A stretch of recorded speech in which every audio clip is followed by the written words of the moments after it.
आज हम लोग एक नया चैप्टर स्टार्ट कर रहे हैं। इनऑर्गेनिक केमिस्ट्री में आता है डी एंड ए ब्लॉक, और पी ब्लॉक जो है वो सीबीएसई से डिलीटेड है, बिहार बोर्ड में है। उसके बारे में आगे बात करेंगे। क्लास 11th में एक चैप्टर था क्लासिफिकेशन ऑफ एलिमेंट, और वहाँ हम लोग बात किए थे पीरियोडिक टेबल के बारे में। ये अभी आपको स्क्रीन पर पीरियोडिक टेबल दिखाई दे रहा है। इसमें 4 ब्लॉक है, यानी पूरे पीरियोडिक टेबल को 4 ब्लॉक में बांटा गया है। कौन सा एलिमेंट किस ब्लॉक से बिलोंग करेगा वो उसका इलेक्ट्रॉनिक कन्फिगरेशन डिसाइड करता है। इलेक्ट्रॉनिक कन्फिगरेशन लिखेंगे, किसी भी एलिमेंट का लास्ट इलेक्ट्रॉन जिस सबसेल में इंटर करेगा वो उसका ब्लॉक कहा जाता है।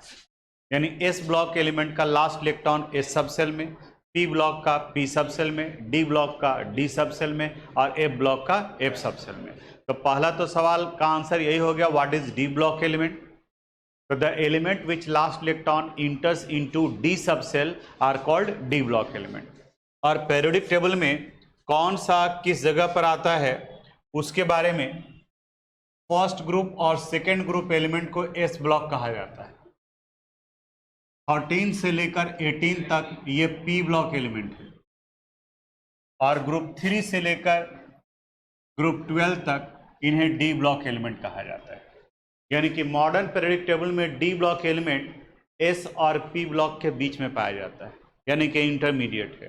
ये इलेक्ट्रोपॉजिटिव एलिमेंट है, ये इलेक्ट्रोनिगेटिव एलिमेंट है, और उनके बीच में ये पाया जाता है। और चूंकि ट्रेंड एक सीक्वेंस के अनुसार से ग्रेजुअली इंक्रीज या डिक्रीज करता है, तो आप कह सकते हो कि हाईली इलेक्ट्रोपॉजिटिव और हाईली इलेक्ट्रोनिगेटिव एलिमेंट के बीच में ये पाए जाते हैं। इसीलिए इनका नाम ट्रांजिशन एलिमेंट भी पड़ा है। ट्रांजिशन का मतलब होता है एक स्टेज से दूसरे स्टेज में चेंज करने वाला, जो इंटरमीडिएट स्टेज होता है। जैसे फिजिक्स में आप पढ़े होंगे ट्रांजिशन टेम्परेचर। जैसे अगर हम लोग आइस और वाटर और स्टीम की बात करें, तो अगर कोई वाटर है तो उसके टेम्परेचर को कम कर रहे हो तो घटते घटते जैसे ही 0 डिग्री सेल्सियस पहुंचेगा वो सॉलिडिफाई कर जाएगा। अगर ऑलरेडी वो सॉलिड फॉर्म में है, आइस के फॉर्म में है, तो उसका टेम्परेचर माइनस में है, तब उसको बढ़ाओ -10, -8, -7, -5, और बढ़ते बढ़ते जैसे ही 0 पहुंचेगा वो लिक्विड में कन्वर्ट कर जाएगा। यानी अगर आइस है तो 0 पर लिक्विड में कन्वर्ट कर जाएगा, और अगर वाटर है तो 0 पर आइस में कन्वर्ट कर जाएगा। तो ये 0 को ट्रांजिशन टेम्परेचर कहेंगे। तो चूंकि इलेक्ट्रोपॉजिटिव और इलेक्ट्रोनिगेटिव के बीच में पाया जाता है, इसलिए इसे ट्रांजिशन एलिमेंट कहते हैं। लेकिन ये डिफिनेशन आपका क्लास 11 तक में सही था। यहां अगर ये आप डेफिनेशन लिखेंगे कि इसलिए इन्हें ट्रांजिशन एलिमेंट कहा जाता है, तब ये गलत हो जाएगा। यहां पर अलग डेफिनेशन है, वो आगे वाले टॉपिक में आएगा, उस जगह पर हम लोग डिस्कस करेंगे कि ट्रांजिशन एलिमेंट कहते किसे हैं। लिखें, और उस यहाँ ये टॉपिक बहुत इंपॉर्टेंट है। ट्रांजिशन एलिमेंट इंपॉर्टेंट क्वेश्चन है, यहाँ से आप देखोगे आप अपने बुक को तो वहाँ आपको क्वेश्चन बैंक में भी नजर आ जाएगा। ट्रांजिशन एलिमेंट कहते किसे हैं। यहाँ ये डिफिनेशन बताता है कि the element which has partially filled d orbital, the element which has partially filled d orbital, यानी कि D1 से लेकर D9 तक जिनका कन्फिग्रेशन हो, either in their ground state electronic configuration और in any oxidation state.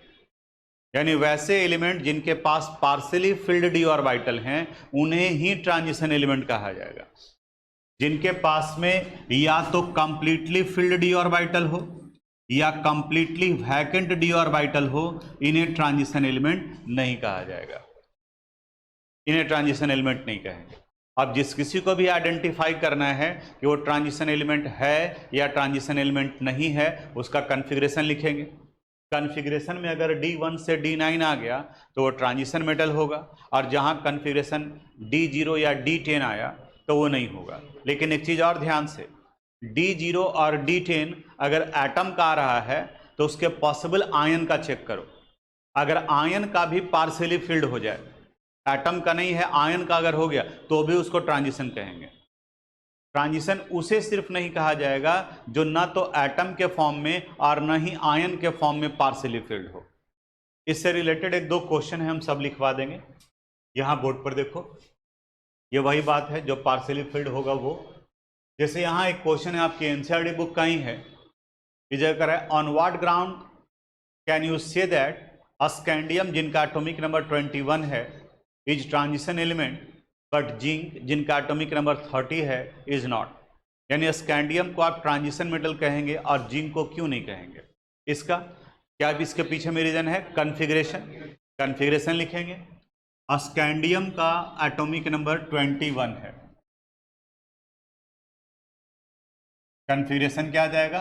Argon 4s2 3d1। तो देखो तो इसके पास पार्शियली फिल्ड डी ऑर्बिटल है, इसलिए ट्रांजिशन मेटल में कंसिडर किया जाएगा। लेकिन अगर जिंक को देखते हैं हम, जिंक का एटॉमिक नंबर 30 है, तब इनका कन्फिग्रेशन हो जाएगा आर्गन 4s2 3d10। अभी तो ये फुलफिल्ड हो गया, लेकिन अभी तुरंत एटम को देख करके नहीं कह दो कि ये ट्रांजिशन मेटल नहीं है। अब इसके जो आयन एग्जिस्ट करते हैं उसको देखेंगे। तो जिंक एग्जिस्ट करता है Zn2+ के फॉर्म में भी। तो 2+ का कन्फिग्रेशन लिखेंगे। 2+ का मतलब इसने 2 इलेक्ट्रॉन लूज किया है, तो बताओ कहां से इलेक्ट्रॉन निकलेगा? S से। बताओ इसका कन्फिग्रेशन 3d10। तो दोनों कंडीशन में इसके पास में फुलफिल्ड डी ऑर्बिटल है, तो कह सकते हैं zinc is not a transition element. Clear हुआ? तो इसका आंसर क्या होगा? Why scandium is a transition element? Because it has partially filled d orbital. Why zinc is not a transition element? Because it has full filled d orbital in its ground state electronic configuration as well as in its +2 oxidation state। अब आप में से किन्हीं के दिमाग में एक question उठेगा कि सर अगर +3 कर दें तब? इमेजिनरी तो तुम कुछ भी कर सकते हो, लेकिन कोई कंपाउंड जिंक का देखो तो वहां वो +3 शो ही नहीं करता है, तो हमें वही लेके चलना होगा जहां पर वो शो करे। इससे से रिलेटेड एक और क्वेश्चन है, ये देखो यहां कह रहा है copper atom has completely filled d orbital 3d10 in its ground state, how can you say that it is a transition element? तो अब इसके आयन को हम लोग देखेंगे। तो यहां कह रहा है कि कॉपर के केस में, चलिए ब्लैक है, कॉपर का एटॉमिक नंबर कितना है? 29। Configuration argon 4s1 3d10। Half filled और फुल फील्ड अप्लाई होता है। तो यहां एटम के फॉर्म में तो 3d10 है, लेकिन सिर्फ एटम को देख करके आपको नहीं बताना है। अब इसका क्या देखेंगे? आयन। तो कॉपर का कंपाउंड लो, कॉपर सल्फेट Cu2+ SO4 2-। तो Cu2+ अगर लेते हैं तब इनका कन्फिग्रेशन क्या आ गया? आर्गन 3d9, यानी अब ये ट्रांजिशन एलिमेंट हो गया। तो कॉपर को इसलिए कहेंगे, यानी क्वेश्चन ऐसे भी कर सकता है both copper and zinc has full filled d orbital 3d10, वहां भी जिंक का भी 3d10। तो कॉपर को क्यों कह रहे हैं और जिंक को क्यों नहीं कहेंगे? तो आपको बताना होगा कि कॉपर अपने आयन में पार्शियली फिल्ड हो जाता है, जबकि जिंक अपने आयन में भी फुलफिल्ड ही है, इसलिए उसे ट्रांजिशन एलिमेंट नहीं कहा जाएगा। बोलो इसमें कोई दिक्कत? तो क्यूप्रस के नहीं, कोई भी जो पॉसिबल है उसको लेकर के चलते हैं, यानी जितने सारे हैं उनमें से कोई भी एक अगर निकल गया तो उसको ट्रांजिशन एलिमेंट कहेंगे, जितने एग्जिस्ट कर सकते हैं। जिंक का अगर कोई +3 निकल जाता तो उसको भी हम लोग कहते हैं कि वो ट्रांजिशन एलिमेंट है, लेकिन जिंक का कोई कंपाउंड ही नहीं है जहां पर वो +3 करता है।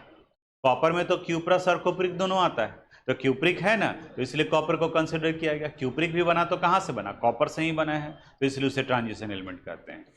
तो एक और आएगा पार्ट, आगे नोट में लिखवाएंगे कि डी ब्लॉक एलिमेंट में ये जो पार्ट है आपका, यहां से लेकर के यहां तक 11 तक यही ट्रांजिशन एलिमेंट है। ग्रुप 12 को ट्रांजिशन एलिमेंट नहीं कहते हैं। इसलिए नहीं कहते हैं क्योंकि ग्रुप 12 में कंप्लीटली फिल्ड डी ऑर्बिटल है, लेकिन चूंकि इसका भी लास्ट इलेक्ट्रॉन डी सबसेल में ही इंटर करता है बाकी के डी ब्लॉक ट्रांजिशन एलिमेंट के जैसा, इसलिए जब स्टडी करते हैं तो जिंक, कैडमियम और मरकरी को भी लेके चलते हैं। Zinc, cadmium and mercury group 12 elements are not transition element, but they are studied with transition element because their last electron also enters in d subcell like rest of the transition element, बाकी के दूसरे transition element के जैसा होते हैं। बोलो यहां तक में कोई दिक्कत? आगे बढ़े हम लोग। अब चलो अब यहां हम लोग समझते हैं ट्रांजिशन सीरीज को। ये ट्रांजिशन सीरीज क्या है? फिर अभी आपको आपके सामने में स्क्रीन पर दिखाई दे रहा होगा पीरियोडिक टेबल। इस पीरियोडिक टेबल में यहां पर आप गौर से देखो ये फर्स्ट पीरियड है, second period, third, fourth, fifth, six और सेवेंथ। अगर डी ब्लॉक एलिमेंट को देखें हम लोग तो ये फोर्थ पीरियड से स्टार्ट हो रहा है। यहाँ एलिमेंट स्कैंडियम है और यहाँ क्या है, जिंक। तो स्कैंडियम से लेकर जिंक तक यानी कि जो फोर्थ पीरियड में बिलोंग करता है, इन्हें फर्स्ट ट्रांजिशन सीरीज कहा जाता है। यानी कि पहला जो है पीरियड हो गया डी ब्लॉक के लिए, यह डी ब्लॉक के लिए फर्स्ट पीरियड हुआ। इन सब का अगर कॉन्फ़िगरेशन देखेंगे तो सभी के आउटर मोस्ट ऑर्बिट में 3D आ रहा है, सबका लास्ट इलेक्ट्रॉन 3D में इंटर कर रहा है, इसलिए फर्स्ट ट्रांजिशन सीरीज को 3D सीरीज भी कहा जाता है। और ये कहाँ से स्टार्ट होता है, स्कैंडियम से लेकर कहाँ तक, जिंक तक। सेकेंड ट्रांजिशन सीरीज इट्रियम से स्टार्ट होता है, वाई इट्रियम है, और ये एंड करता है कहाँ तक, कैडमियम तक। थर्ड ट्रांजिशन सीरीज में जल्दीबाजी करेंगे तो गड़बड़ हो जाएगा। अगर कहेंगे कि लैंथेनम से स्टार्ट हो रहा है और मरकरी तक जा रहा है तो ये गलत होगा। देखो लैंथेनम का एटॉमिक नंबर कितना है, 57, और हैफनियम का कितना है, 72। तो 57 के बाद तो 52 आना चाहिए। तो एक्चुअली है क्या कि यहाँ 57 के बाद का जो एलिमेंट है वो नीचे चला आया, जिन्हें लैंथेनाइड्स कहा जाता है। और उसी तरह से यहाँ एक्टिनियम का 89 है और रदरफोर्डियम का 104, तो ये नीचे चला आया और इन्हें एक्टिनाइड सीरीज कहा जाता है।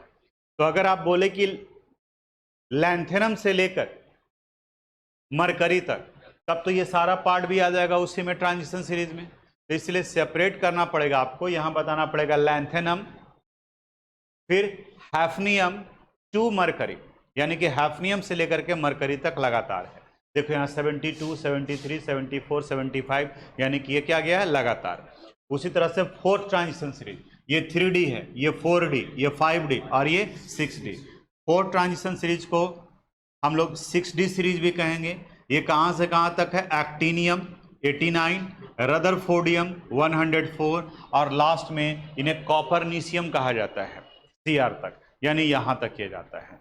लिखिए ट्रांजिशन सीरीज के बारे में। ट्रांजिशन सीरीज में हम लोग पढ़े कि 4 ट्रांजिशन सीरीज है। फर्स्ट ट्रांजिशन सीरीज कहाँ से स्टार्ट हो रहा है, स्कैंडियम से, कहाँ तक जा रहा है, जिंक तक। सेकेंड इट्रियम, और कहाँ तक, कैडमियम तक। थर्ड लैंथेनम, हैफनियम, और फिर यहाँ से लेकर मरकरी तक, यानी कि बीच में गैप है जो फॉर्मेशन कर लिया किसका, लैंथेनाइड का। उसी तरह से एक्टिनियम, रदरफोर्डियम, और यहाँ भी गैप है जो फॉर्मेशन कर लिया एक्टिनाइड सीरीज का। तो एक्टिनियम, रदरफोर्डियम और यहाँ से लेकर कहाँ तक, कॉपरनीशियम तक। अब पहले जो वर्ड में लिखवा दिए, अब इसके बाद में इसी को समराइड फॉर्म में हम यहाँ लिखे हैं क्योंकि आपके लिए तो इसका एटॉमिक नंबर भी इंपॉर्टेंट है। अब आप स्क्रीन पर देखो, first transition series scandium, atomic number कितना है, 21 से लेकर के कहाँ तक, जिंक तक। आप सिंबल में दिए हैं क्योंकि बाकी अब आपको नाम पता हो गया है। सेकेंड ट्रांजिशन सीरीज को ही क्या कहते हैं, 4D सीरीज, ये इट्रियम से लेकर कैडमियम तक। Third transition series lanthanum, hafnium से लेकर मरकरी तक, और फोर्थ एक्टिनियम, रदरफोर्डियम से लेकर कॉपरनीशियम तक, यानी Cn है इसका सिंबल, नोट कर लीजिए इसको भी। अब हम लोग नेक्स्ट टॉपिक की तरफ में आ गए, इलेक्ट्रॉनिक कॉन्फ़िगरेशन। ये electronic configuration under 10th class से स्टार्ट हुआ था और 11th में पूरी डिटेल से था इलेक्ट्रॉनिक कॉन्फ़िगरेशन, और उसी से रिलेटेड कई चैप्टर्स भी था। तो 11th में आप इलेक्ट्रॉनिक कॉन्फ़िगरेशन ऑलरेडी पढ़ चुके हैं। यहाँ पे ट्रांजिशन एलिमेंट का जनरल इलेक्ट्रॉनिक कॉन्फ़िगरेशन NS1 और 2, N-1, D1 to 10 होता है। 1 और 2 कहने का मतलब यानी कि कुछ जगह पर 2 होता है और कुछ एक जगह पर 1 होता है, और देखेंगे तो एक जगह पर आपको 0 भी मिल जाएगा, ठीक है, एक जगह पे। बाकी जनरली 1 और 2, और D में आता है 1 से लेकर के 10 तक। ये इनका जनरल कॉन्फ़िगरेशन है। अब फर्स्ट ट्रांजिशन सीरीज की अगर हम लोग बात करें तो फर्स्ट ट्रांजिशन सीरीज कहाँ से कहाँ स्टार्ट होता है, स्कैंडियम 21 से लेकर कहाँ तक, जिंक तक 30 तक। तो अगर इनका कॉन्फ़िगरेशन हम लोग लिखें तो स्कैंडियम 21 बोलो तो इसका कॉन्फ़िगरेशन क्या आ जाएगा, आर्गन 4s2 3d1। स्कैंडियम के बाद में टिटेनियम 22, इनका कॉन्फ़िगरेशन बोलो, आर्गन 4s2 3d2, वेनेडियम 23, इनका configuration argon 4s2 3d3, vanadium के बाद में क्रोमियम 24, बोलो, आर्गन 4s1 और 3d5। अब यहां ध्यान देना, इस जगह पर एक एक्सेप्शनल पार्ट आया। अंडर 11th क्लास में बताया गया कि D4 अगर है तो उसको D5 में कन्वर्ट कर दो, और अगर D9 है तो उसे D10 में कन्वर्ट कर दीजिए, क्योंकि हाफ फील्ड और फुल फील्ड का कॉन्फ़िगरेशन ज़्यादा स्टेबल होता है। क्रोमियम के बाद में मैंगनीज, मैंगनीज का 25 होता है और इनका कॉन्फ़िगरेशन है आर्गन 4s2 3d5, आयरन का 26, इनका कॉन्फ़िगरेशन लिखेंगे तो आर्गन 4s2 3d6, कोबाल्ट का 27, इनका आ जाएगा आर्गन 4s2 3d7, निकेल का 28, बताओ इनका क्या आ जाएगा, आर्गन 4s2 3d8, कॉपर का 29, आर्गन 4s1 3d10, यहाँ पर भी एक्सेप्शनल पार्ट आया। और लास्ट में जिंक 30, तो ये हो गया आर्गन 4s2 3d10, ये कॉन्फ़िगरेशन है। तो ये फर्स्ट ट्रांजिशन सीरीज तो आपके मुंह पर होना चाहिए, ठीक है, यहाँ कोई दिक्कत नहीं होना चाहिए आपको। और ये आपके एनसीईआरटी बुक में ये टेबल दिया हुआ है, इसको रटने का जरूरत नहीं है। ये इसलिए सामने में रखे क्योंकि बाकी का second, third, fourth transition series का अगर आपको लगे कि उसका कॉन्फ़िगरेशन लिखना है तो इसी से लिख सकते हैं। एक्चुअली वही है कॉन्फ़िगरेशन, देखो ना यहाँ स्कैंडियम, ये जेड यानी ये क्या दिया हुआ है, एटॉमिक नंबर। तो स्कैंडियम का 21, तो यहाँ लिख दिया 21। अब देखो यहाँ 4s में कितना इलेक्ट्रॉन है, 2, और 3d में 1। तो इसके पहले का इनर्ट गैस याद रखिए सिर्फ 4s2 और 3d1। तो फर्स्ट ट्रांजिशन सीरीज में आर्गन आ रहा है, तो हीलियम, नियॉन, आर्गन, आर्गन के बाद में क्या आएगा, क्रिप्टन, फिर जेनन और फिर रेडॉन। तो सेकेंड ट्रांजिशन सीरीज का याद करना है तो क्रिप्टन से स्टार्ट करेंगे, उसके बाद वाले में जेनन से स्टार्ट करेंगे और उसके बाद वाले में रेडॉन से करेंगे। यहाँ आप देख रहे होगे कि क्रोमियम और कॉपर को थोड़ा येलो कर दिए। रीजन इसके पीछे का ये है कि यहाँ पे कॉन्फ़िगरेशन क्या है, एक्सेप्शन आ रहा है, इस वजह से आ रहा है।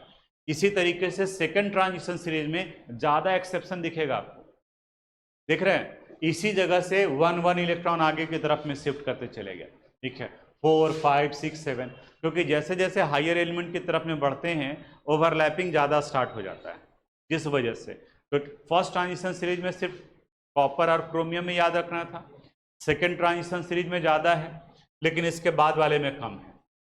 थर्ड ट्रांजिशन सीरीज में देखो सिर्फ प्लैटिनम और किसके केस में, गोल्ड के केस में, और यहाँ पर 1 और 1 आ गया।